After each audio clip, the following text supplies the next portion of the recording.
Bienvenue dans le podcast Se traiter en première classe, où chaque épisode est une invitation à explorer le voyage le plus significatif de ta vie, celui vers la version de toi-même qui te rend humble et fier. Je suis Émilie Antoine, psychologue, experte en gestion mentale et émotionnelle. Je suis également la fondatrice de mapsyenlignechaismoi.fr. Ici, nous croyons fermement que se traiter en première classe n'est pas un caprice, mais un acte d'amour et de considération envers soi-même et envers autrui. Dans ce podcast, je te donne des clés pour dépasser tes croyances limitantes, tes blocages, tes autosabotages et faire évoluer ton mindset et ta gestion émotionnelle sans souffrir et sans galérer. Ensemble, nous allons dénouer les nœuds qui t'empêchent d'être une femme plus confiante, plus sereine, plus épanouie.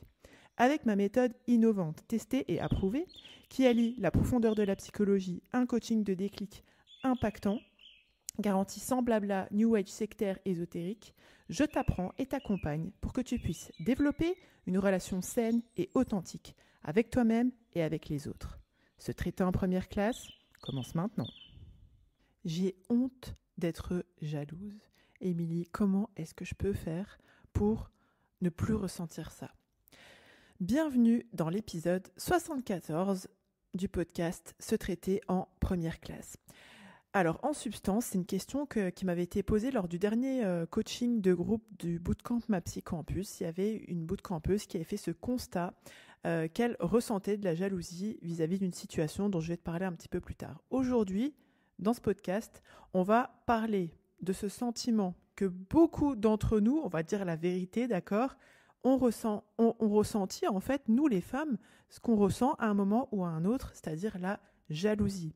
Et plus précisément, on va aborder cette honte qu'on ressent parfois quand on fait le constat justement qu'on ressent de la jalousie. En gros, tu vois, à ce moment-là, c'est l'émotion que tu as de conscientiser que tu as ressenti une émotion. Tu vois comment ça s'en mêle ? Avant de continuer, je te rappelle, si ce n'est pas déjà fait, de passer le quiz « Sais-tu te traiter en première classe ?» Ça va te permettre de faire le bilan sur ton niveau de confiance et d'estime de soi. Donc, je t'invite à te rendre sur mapsyenlignechaismoi.fr/quiz, Q-U-I-Z, pour passer le test. Ce qu'on va commencer à faire pendant ce podcast, c'est d'essayer de comprendre la jalousie. Donc, la jalousie, stricto sensu, c'est une émotion qui mêle, on va dire, l'envie au sens psychologique du terme, l'insécurité et parfois la colère. L'exemple qui m'avait été donné, sur lequel on avait travaillé au sein du coaching de MaPsy Campus, c'était une bootcampeuse en fait qui était jalouse, en gros, qui avait de la jalousie parce que ses sœurs, elles avaient certains bienfaits qu'elle n'avait pas. De mémoire, admettons, sans que ce soit exactement l'exemple qu'elle nous avait partagé, mais imagine que toutes tes sœurs sont toutes mariées avec des enfants et toi, tu es célibataire et nullipare, c'est-à-dire que tu n'es pas nul, mais que tu n'as jamais donné naissance. C'est le terme scientifique, on va dire, pour exprimer cela. Donc, tu es célibataire et nullipare. Toutes tes sœurs, elles sont mariées, elles ont des enfants et tu ressens de la jalousie. Et en fait, l'idée, à ce moment-là, c'est de pouvoir comprendre que la jalousie, elle est plus liée, la jalousie qu'on ressent dans ces cas de figure est plus liée à nos insécurités personnelles, à nos attentes, aux envies, aux ambitions qu'on a qui ne sont pas réalisées et à la perception qu'on a de l'échec en fait. C'est-à-dire que si tu considères que le fait de ne pas être marié et de ne pas avoir d'enfant, c'est une situation d'échec, que tu as cette croyance en fait qui est imprimée en toi, ça va contribuer à ce que tu ressentes de la jalousie. Et ce que je voudrais aussi introduire ici, c'est qu'on se mette d'accord en fait entre la différence entre la jalousie et l'envie, d'accord ? Donc ce que je vais te proposer pour distinguer un peu les deux termes, parce que souvent ils se mélangent un peu, quand on parle de jalousie, c'est par exemple, tu vois tes sœurs, elles sont mariées, elles ont des enfants, ça te donne envie d'être mariée, ça te donne envie d'avoir des enfants, mais tu lui souhaites pas de mal, d'accord ? Tu lui souhaites pas de divorcer, tu lui souhaites pas de perdre ses gamins. En revanche, quand tu as de l'envie, d'accord ? Quand tu es envieuse, c'est quand tu voudrais avoir le mari, tu voudrais avoir les enfants et tu voudrais qu'elle n'ait plus tout ça, d'accord ? Donc là, autant dans la jalousie, comme je vous disais, il y a quelque chose de l'ordre comment dirais-je, elle a envie d'avoir la même chose, pas au sens de l'envie que je viens de décrire. Il y a de l'insécurité, il y a de la colère. Et dans l'envie telle que je te l'ai décrite là, donc elle a pu, c'est comme si elle croit qu'il y a une injustice en fait. Il y a quelque chose dans le fait d'éprouver de l'envie, comme si on vit une injustice de quelque chose qu'on estime devoir avoir, mais qu'on n'a pas. Et là, on en veut plutôt au destin, si je peux dire ça comme ça. Qu'est-ce qui se passe du coup voilà. Donc là, quand j'ai coaché la bootcampeuse de ma psycampus, c'était sur la jalousie, c'est-à-dire elle ne souhaitait pas que ses sœurs perdent leur mari et leurs enfants. C'est juste que elle avait envie d'avoir la même chose. Je te parle pas de l'envie, mais de avoir envie, d'accord. Et qu'est-ce qui fait en fait souvent que cette émotion de la jalousie elle est poussée, c'est le fait de, sans surprise, de se comparer à d'autres. Les pressions culturelles, parce que voilà, culturelles, familiales, etc. Oui, mais tes sœurs, elles sont mariées, elles ont des enfants, et toi, t'en es où, etc. Ou même des amis, etc. Donc ça va pousser cette jalousie, en fait, du phénomène de comparaison. Et puis, des attentes personnelles, c'est-à-dire qu'avoir envie de se marier, avoir des enfants, est totalement légitime. Et ce que je voudrais introduire ici, et c'est ce que j'ai conseillé aussi à la bootcampeuse de ma psycampus qui nous a partagé ce questionnement, sur lequel elle éprouvait beaucoup de honte en fait, parce qu'elle avait l'impression, et c'est pour ça que c'est hyper intéressant et important de distinguer les concepts, parce qu'elle avait beaucoup de jugements vis-à-vis du fait qu'elle ressentait de la jalousie, parce que justement elle se jugeait parce qu'elle pensait qu'elle était dans l'envie. Or, elle ne souhaitait pas du tout de mal à ses sœurs, c'est juste qu'elle faisait le constat que et c'est ça que, comment dirais-je, qui est intéressant de retenir, c'est que dans le fait d'avoir de la jalousie pour ces situations-là, ça vient nous dire quel est le besoin qu'on a besoin de compléter, si je peux dire ça comme ça. Et donc, du coup, ce que je nous invite à faire quand on ressent de la jalousie, et je ne parle pas de l'envie, où tu souhaites la mort ou la fin de, comment dirais-je, du bienfait pour l'autre, quand tu as de la jalousie, c'est juste une réaction humaine, d'accord, qui est normale. Ça te traverse l'esprit, tu as une émotion, c'est normal, tu es humaine. Donc là, l'idée, c'est vraiment de faire preuve de compassion, d'accord, vis-à-vis de toi-même, et d'être dans cette démarche, justement, de compréhension. Et j'insiste sur ça aussi, retiens bien. Ce qui compte quand tu vas ressentir de la jalousie, c'est pas blâmable, en fait, d'avoir ces idées, d'avoir cette émotion. Ce qui compte, ce qui est important, c'est ce que tu vas faire ou ce que tu vas pas faire, d'accord ? C'est-à-dire que, même si tu ressens de l'envie, tu vois, à un moment, ça te traverse l'esprit, tu te dis, bon, j'aimerais qu'elle ait plus ça. Ok, ça colle pas avec tes valeurs, tes ambitions, tes principes. Tu reviens à toi-même, d'accord ? Donc là, je te dirais, c'est-à-dire que tu vas pas essayer de saboter son couple ou de faire du mal à ses enfants ou que sais-je, car là, nous en préserve.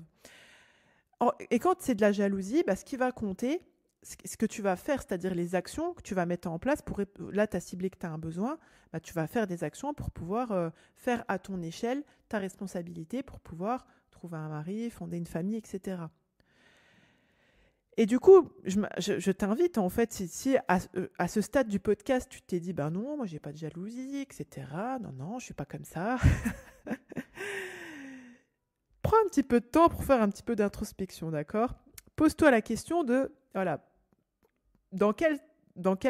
juste allume la lumière s'il n'y a rien qui te vient. Il est possible que, voilà, on a parlé de la jalousie, et dans ton quotidien, tu te rends compte que tu ressens un peu de la jalousie à un moment donné, d'accord ? Par exemple, ton mari va flatter la cuisine de ta belle-sœur parce qu'elle a envoyé des gâteaux. Et là, tu vas te sentir jalouse parce que à ce moment-là, peut-être tu vas percevoir qu'il donne une considération qu'il ne donne pas à toi. Et à ce stade, qu'est-ce qui est intéressant de cibler, c'est qu'est-ce que ça dit, en fait. Quand tu ressens de la jalousie, qu'est-ce que ça... Parce que là, si tu vois qu'il t'a l'impression qu'il donne de la considération à une autre femme et que toi, il ne t'en donne pas, c'est qu'il y a un déséquilibre, il y a des choses qui ont besoin d'être clarifiées entre vous. Qu'est-ce que ça dit, en fait, tu vois ? Qu'est-ce que tu peux tirer comme leçon, si je peux dire ça comme ça, comme piste pour pouvoir, justement, te concentrer sur ton évolution personnelle, finalement, mentale et émotionnelle. Rappelle-toi, j'insiste, rappelle-toi vraiment que la jalousie, ce n'est qu'une émotion, d'accord ? Ça ne parle pas de ta valeur en tant que femme. Ce qui va parler de ta valeur en tant que femme, c'est les actions que tu vas porter, qui vont porter préjudice ou pas aux autres, d'accord ? Et à toi-même, d'accord ? ce qui va être en cohérence avec tes valeurs, tes principes. C'est ça qui va parler de ta valeur. Que tu ressentes, que tu aies des pensées qui te traversent l'esprit et que tu aies des émotions qui te viennent, c'est normal, tu es humaine, d'accord? La jalousie, c'est qu'une émotion. Donc, ce qui est vraiment important, comme je te disais, c'est ce que tu vas poser ou pas suite à avoir ces pensées-là, ces émotions-là. Typiquement, c'est le fait d'identifier, de répondre à nos besoins, c'est vraiment des compétences comme ça, d'identifier les émotions, de comprendre ce qu'il y a derrière. C'est vraiment des compétences qu'on travaille au sein de MaPsyCampus. Donc, si tu veux t'inscrire à la prochaine session, je t'invite à te rendre sur mapsyenlignechez-moi.fr/bootcamp et tu poses ton nom sur la liste d'attente pour la version 2024 de MaPsyCampus. Je t'encourage vraiment à voir ce sentiment de jalousie, tu vois, essayer de le comprendre, mais de le voir vraiment plutôt que comme la traduction de « t'es une mauvaise femme, t'as de la jalousie, t'as de l'envie, blabla, et touti. » Vois-le plutôt comme un signal que tu as besoin de te concentrer sur ton évolution personnelle, d'accord? Si tu es prête à donner un tournant à ta vie et à embrasser pleinement l'idée de te traiter en première classe, je t'invite à rejoindre MaPsyCampus. C'est le pas décisif vers une version de toi-même plus sereine, plus confiante, plus épanouie. Sur MaPsyCampus, tu commenceras par découvrir les fondations de la maîtrise mentale et de la gestion émotionnelle, posant ainsi les bases saines de ton évolution. Ensuite, tu embarqueras sur un voyage transformateur qui te révélera comment accueillir ton unicité et cultiver une paix intérieure face aux défis de la vie. Tu apprendras à forger de la confiance et à vivre en harmonie avec ta nature profonde, tout en affirmant tes convictions, tes valeurs, tes principes avec bien plus d'assurance. Tu recevras les clés pour prendre des décisions judicieuses et structurer ta vie de façon à ce qu'elle reflète fidèlement tes aspirations, tes valeurs et tes principes. Tu seras guidé vers la maîtrise de ta sérénité intérieure et l'expression de ta grâce naturelle. Je te fournirai, étape par étape, une méthode pour devenir une femme non seulement capable d'agir conformément à ses ambitions, mais aussi de célébrer son épanouissement personnel, professionnel et spirituel. Avec ma méthode alliant la profondeur de la psychologie à un coaching de déclic garanti sans blabla, New Age, sectaire, ésotérique, tu passeras de la théorie à la pratique, te dotant des outils nécessaires pour une évolution tangible. Et c'est sans risque. Si après avoir activement participé et suivi tous les modules, les rendez-vous individuels, les rendez-vous groupés, de coaching, de cercle, en live ou en replay, et planter les graines des exercices proposés, tu ne constates aucune amélioration, nous nous engageons à te rembourser intégralement. Le seul risque que tu prends en nous rejoignant sur MaPsyCampus, c'est de te transformer en une version plus épanouie, plus confiante, plus sereine de celle que tu es.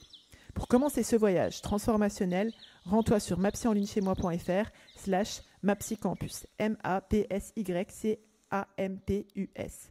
Ensemble, sur MaPsyCampus, nous allons débloquer ton potentiel et te guider vers une version de toi inspirée et inspirante. Tu es la première personne à bénéficier du crédit que tu accordes à ton existence. À très bientôt sur MaPsyCampus.